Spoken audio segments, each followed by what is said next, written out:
Ding. Good evening, bitches. This is Leanne Lethal for Nast News. Bitch! In Nast Nerd News today, or for short, Nerd bitch! in today, following the critical success, citation needed and not found, of Batman Arkham Origins, the game, Warner Bros. And DC have decided to put out a new television series depicting Batman before he was Batman.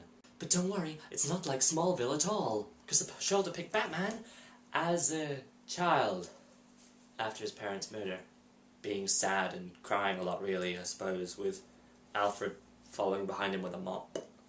You see, when you're Warner Brothers or DC, you can either make a new television property from the gratuitous wealth of characters you have made over decades and decades and decades in the comic business, or you can find some other time period of Batman you haven't used yet, or merely reuse, reboot, and completely ignore previous canons for an existing timeline, and just make some more shit out of that, and people will throw money at you.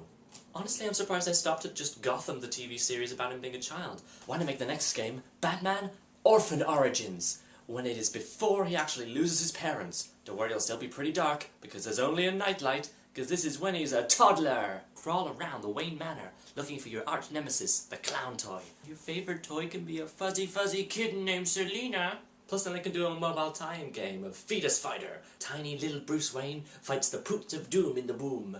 What? Still a better idea than half the shit the New 52's come up with. Or, you know, if you want an actual idea, you could make a goddamn Wonder Woman show. If you don't want to write a female character because you can't think of a way to not bring up her vagina every 5 goddamn seconds, then you're just a bad writer, and you need to fuck off.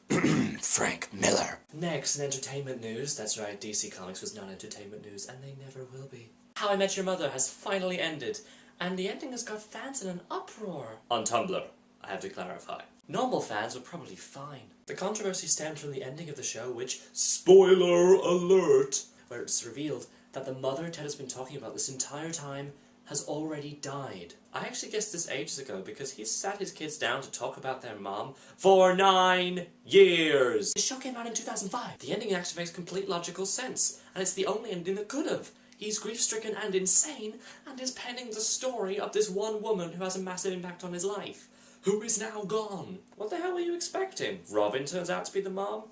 What's she been doing? Having grocery shopping for 9 frickin' years? I know that the show isn't a day long, and so it's actually not been 9 years for them. But think about it. The show is 22 minutes long per episode. The show had 208 episodes. The life story he sat his kids down for was 4,576 minutes long. That is 76.6 recurring hours. Or 3 and a bit days. Or too damn long! The episode ends with him getting permission to go date Aunt Robin.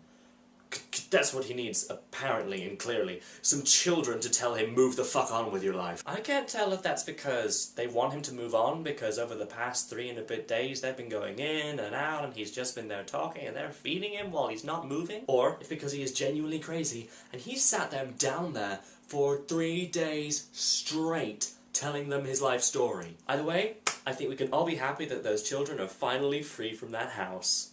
Run, run, don't come back. Otherwise, he'll tell you about the time he went to get milk, and you'll be there for another week. And in our final story of the day, the new Teenage Mutant Ninja Turtles 2014 reboot film trailer.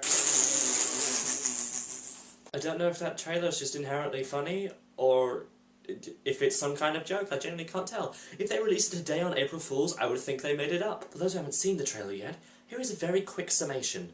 Megan Fox is in it.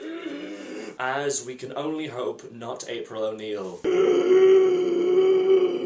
And the only thing that happens is Michelangelo walks up to her and essentially goes, "Hi, I'm a reference to your childhood. I fucked up." That's the news. Ding.